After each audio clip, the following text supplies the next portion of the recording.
Hey there, everybody in the FFBE Global Facebook group, and hello to everybody who sees this video on YouTube as well. Welcome to this week's episode of Ask an Old Mog, where we take a look at some questions and some answers we can try and demonstrate visually to try and help people learn mechanics of the game and try and get an understanding of what they're doing so that they can learn how to play it their way. And surprise, surprise, this week's video is on time because I'm not falling asleep during a movie like I was last week. So are you usually going to see 2 days in a row of Ask an Old Mog videos? Nope. This week I'm just on time. Okay, so this week's question is one that came out of a conversation I've been having with somebody kind of one-on-one. I don't necessarily want to call them out, but they may recognize the question if they decide to go ahead and watch this video, and I hope they do. I'm going to go ahead and point the video out to them as well privately. So thank you so much for your question, whoever you are, and we're going to go ahead and talk about the answer to that question. So with a bunch of new players coming into the game from a bunch of different collabs that we've been having lately, there's been some confusion about like what to do with this World of Visions event. And so I thought it might be fun to kind of break down like how it works, because I got this question. It's actually a pair of questions. World of Visions has me confused. I guess it's a statement. How do the points work? And then there were some questions about like, do I just do it one time? Do I do it a bunch of times? Do I do, what am I doing here? I don't understand. And so I thought it'd be cool to kind of talk about what are we doing in World of Visions.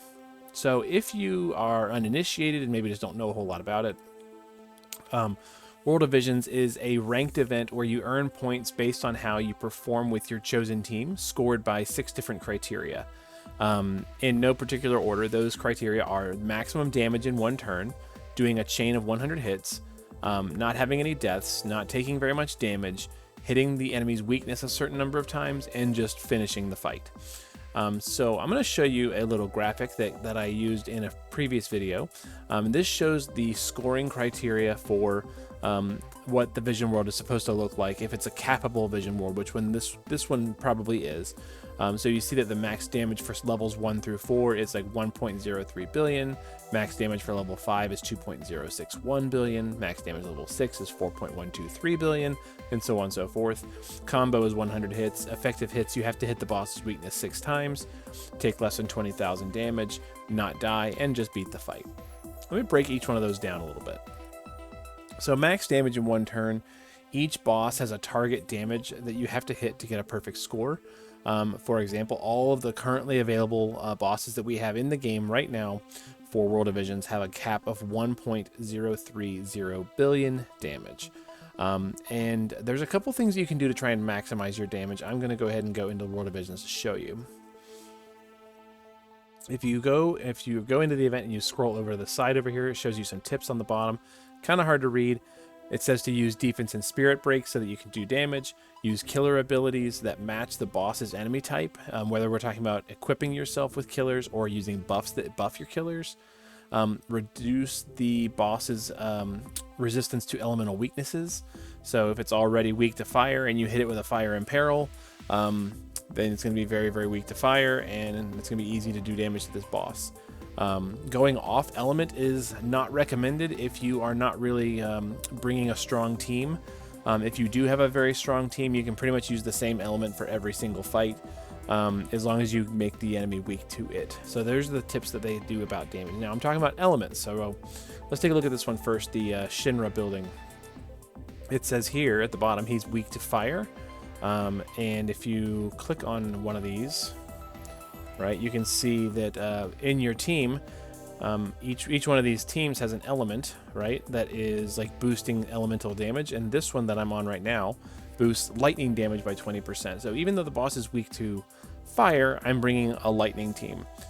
You do not have to do that. You could bring a fire team and benefit from his fire weakness. So if you're having trouble doing it with a certain team, just switch up your element and go to the element that it's weak to. It's probably better to do that anyway. It's also a human. So if I click on the little magnifying glass, I see it's a human, so I want to bring human killer. It tells me a little bit about what he does. So bringing the right element, using breaks, using killers, using buffs, all that are going to help you hit that damage score for that enemy. Okay. The other two, Each boss you have to hit with a 100 hit or more chain to get a perfect score. You have to hit it with 6 unique attack actions that it is weak to. So if you hit it with 6 different attacks that are fire element, or if you make him weak to lightning and then hit him with 6 different lightning attacks, then that will be fine. Now, it cannot be an attack like Chizuru. Chizuru's limit burst hits 1 time, even though it hits technically a bunch of hits. It is 1 attack. It's 1 entry, right? Or somebody who does like bolting strike times 3. That is 1 entry. It is not 3 bolting strikes. But if you go into a unit like Elena or Mastermind Zahn and you target their bolting strike skill 3 different times, that is 3 unique action inputs. That might be hard to make sense of. Basically, you want to queue up at least 6 different actions to get the target score that do elemental damage. You can take a maximum of 20,000 damage and still get a perfect score. So a tank like Runda, who can be geared really well, can just absorb damage, and as long as he takes less than 20,000, you're good. If you need a magic tank, NVA Seymour, 5-star base Biggs and Wedge. Once you get him to 7-star, could be a good magic tank. Lots of options there. You also want to make sure that nobody dies during the fight. If anybody dies, then you lose points, and you have to beat the boss to get a score. So just win the fight. And that's pretty much all you need to know about that. A lot of creators focus on doing stuff on the first turn. So if you are strong enough to just do enough damage to kill the boss and hit the max damage score, and that means you're not going to worry about taking damage. You're not going to worry about having anybody die. You're definitely going to win. All you have to figure out at that point is the weakness hits and the chaining. And there are definitely some tips to doing that. So that's why you see a lot of creators put out guides where they kill the boss on the first turn. That way they don't have to deal with or worry about the other criteria. They can just put all their gear into doing damage and not worry about resistances or evasion or immunity or things like that. It's just easier to gear for just big burst of damage. And some units are good at that and some units are not. But that's why you see that. Don't worry about, though, if you can't do that. If you need a turn or two to set up, you can use the strategy Moogle or the magnifying glass to learn more about what a boss does, and then gear for survival. So again, we're looking at this guy, right? Use the magnifying boss. There's the little strategy Moogle. It says he uses a mixture of physical and magic attacks. Blocking with cover, physical or cover magic is effective. He uses vacuum wave and all target wind attack from turn 2. So if you're gonna go past turn 2, you want to make sure you have wind resistance on, and either bring physical tank or magic cover tank. So it's pretty easy to kind of use this information to kind of prepare yourself for what you might need to do. So I'm going to show you this sample team that I have right here. My sample team is composed of 2 chainers, Mastermind Zahn and Elena. They can chain 2 different skills, Oriole Ray and Stardust Ray, that if you do them in the specific order, Oriole Ray, Stardust Ray, Stardust Ray, you will hit a 100 hit chain as long as somebody else hits in the party anywhere. And that's going to be our capper, which is Golbez. So you can just set off that chain. Golbez just hits with Meteor and you get more than 100 hit chain. You're good to go. We also have a buffer who is Sylvie. She can also be easily geared to be a provoke tank or a breaker. I'll show you her gear in just a second. And then you want either a magical or physical tank if you need to go past turn 1. Like I said, Runda, Biggs and Wedge, NVA Seymour, lots of good options there. And then you want a killer buffer, somebody who can apply buffs and things to your party, to buff killers versus specific races. Ling happens to be really good for this event because so far a lot of the enemies are humans, machines, and beasts, which she does killers for. She does not do killers for demon. You would need to bring somebody like Bulwark, or somebody else who can buff killers for demon. Roberta is also good for other ones. She does a lot of killers for like stones and insects and fish and dragons. But I think birds in there somewhere. I think she doesn't do insects. I think she does birds instead. But the point is killer buffers, right? So killers are just another way to add more damage. Let me just kind of go through this team and show you what we're working with. Elena is just wearing her TMR that allows her to chain. This Elena is a Neovisions Awakened Elena, which is important to this team because she has a Sword Imperil ability that she's going to use to make Golbez do more damage. Zahn is just wearing his TMR. Again, that's going to unlock his triple cast so he can chain with Elena. Otherwise, nothing. Here's our Golbez wearing a magic sword. Certainly not the best magic sword. This is kind of like a budgety gear setup for him. He's got a magic two-handed sword, and he's got some magic gear, his own armor, indestructible light, which is free from Savior of Souls Lightning. It's her STMR, which everybody gets that unit for free if you do the panel quests. And then just some stuff to build up his MP and fill out his killers. So Golbez here has, not quite max true double hand. He's got maxed out human killer, and he's got maxed out MP and magic, which is what he needs. He's wearing Oliveira's vision card, so he's not even wearing the best vision card, but he's still going to help us cap this fight. Sylvie is geared for passive provoke and evasion. So if a single target attack comes through, she's going to soak it up and evade it. She's also wearing the Obsidian Bracer to break, although some of her skills break as well. And we also have Golbez breaking and Ling breaking too. So, don't worry too much about that. But, Obsidian Bracer is a good item to pick up if you need it, since it's in Season 4. And then she's just evasion and provoke, like I said. Ling does not have to be wearing all of this. She's really just doing a couple of things on turn 1 and a couple of things on turn 2.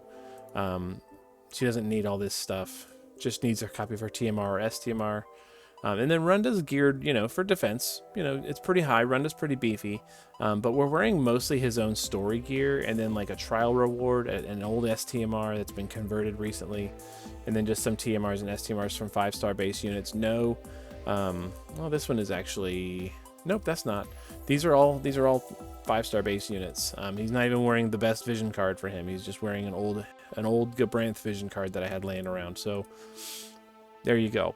But we're gonna go into this trial. This is the let's go into the hard version. Here we go. This is the hard version, and I'm going to show you how this team can go ahead and cap this using all the things we care about. It's going to take us 2 turns because we are going to set up a little bit. Let all the auto buffing happen.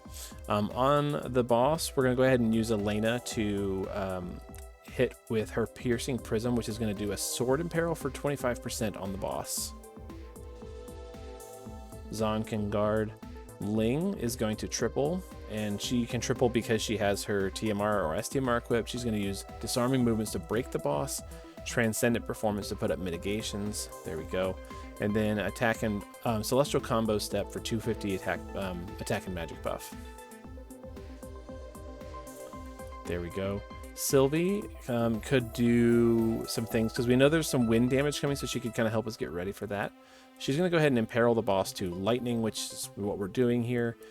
Withstand the elements for a wind resistance buff. And then Marion watch over me to keep her triple cast unlocked. Runda is just going to use his cover skill because it boosts stats and lets him cover. And then Golbez is going to triple. He's going to give your power to Meteor, come Shadow Dragon, and Jet Black Curse to put an 87% Spirit Break on the boss. Boss is going to hit a couple times. Runda's going to soak it up and keep us safe.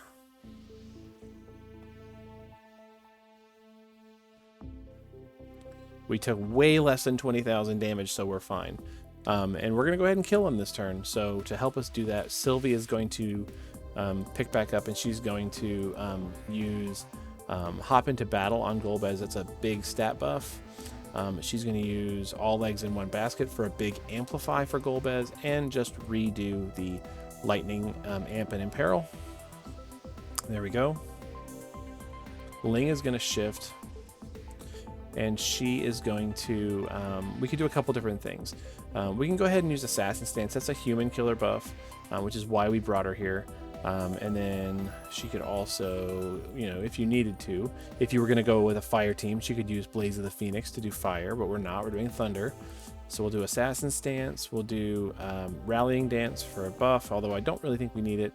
Dragon Dancer to refill LBs, which we, again, don't really need.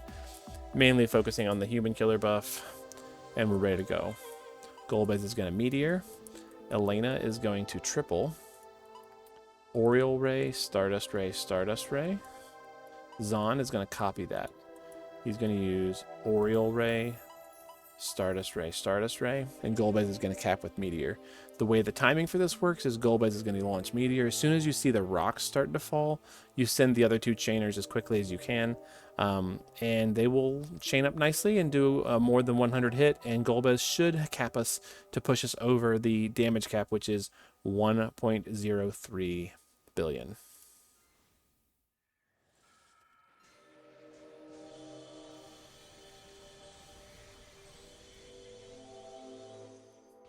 Okay, I think we got it.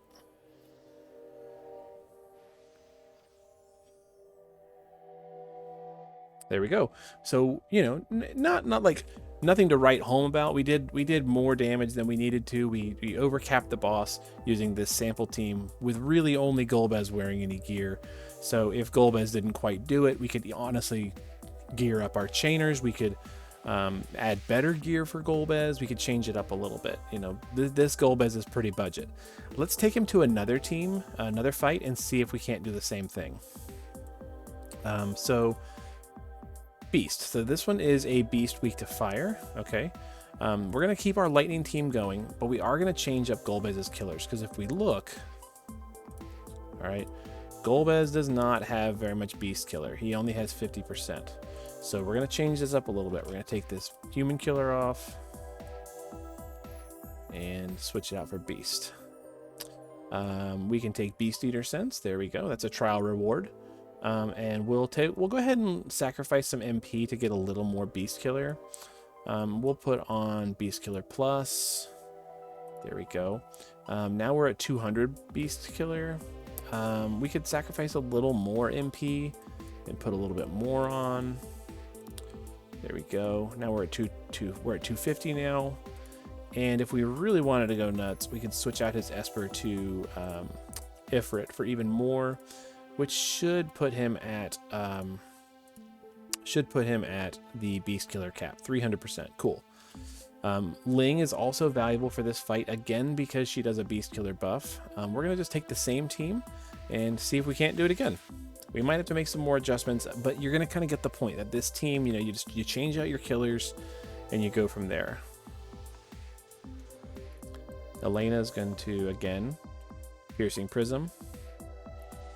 Zahn's going to guard. I don't really know what this boss is going to do. I've never gone past turn 1. This is, you know, live what we're doing. So we're going to go ahead and buff resistances. We're going to do reduce magic damage just in case. Marion, watch over me. Ling is going to break, put up mitigations, and boost stats. Here we go. Golbez again is going to Power to Meteor, Shadow Dragon, Jet Black Curse, and Runda can just cover. Hopefully we don't take too much damage. I don't know what this boss is going to do.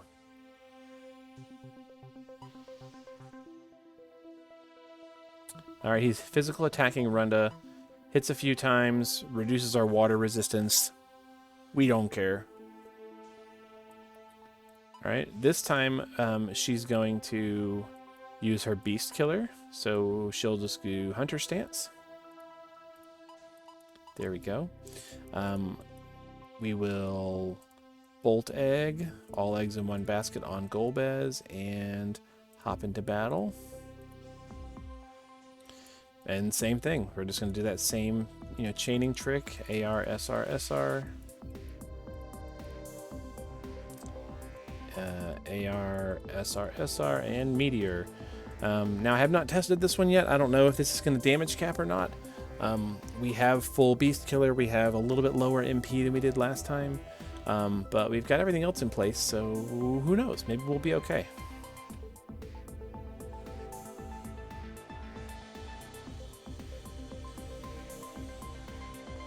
That looks a little close. I saw 3 hits of 300 million.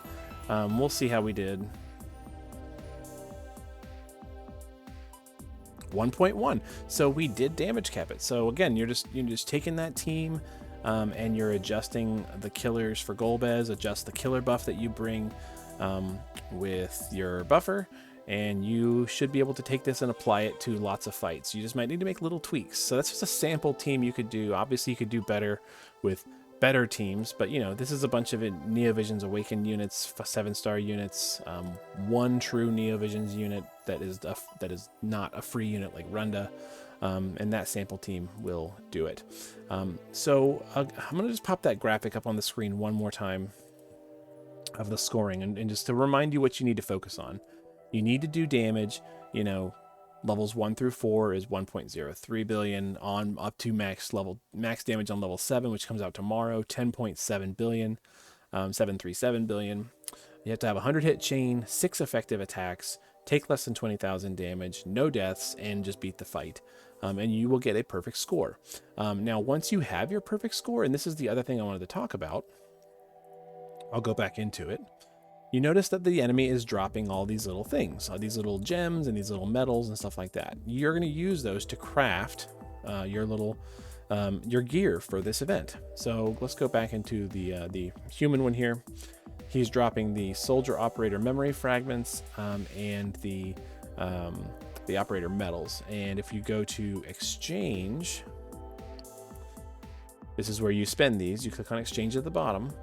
And then takes us to King Mog, and King Mog is willing to let you trade all that stuff, right? I have 452 right now for all the base items and all the recipes that you need, and that will help you kind of gear up and do the rest of the event. There's also 1,000 dark matter for sale in here, so do not skip the dark matter. That only costs you 200 of these little gems, so very good pickup to get 1,000 dark matter, and then focus on, you know, crafting materials and things like that.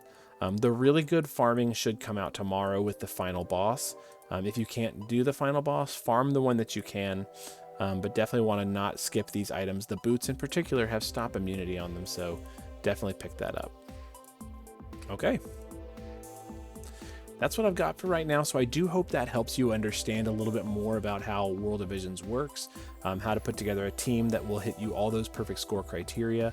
Golbez, I think, is probably the easiest unit to squeeze in here to do all your damage, just because he is an NVA who's very powerful, and depending on the gear you have, you can do it. Now, I showed you a very budget setup for Golbez that was still capping, not by a lot, but still capping. So you can take that and kind of run with it and maybe get some perfect scores of your own with a team that might work for you.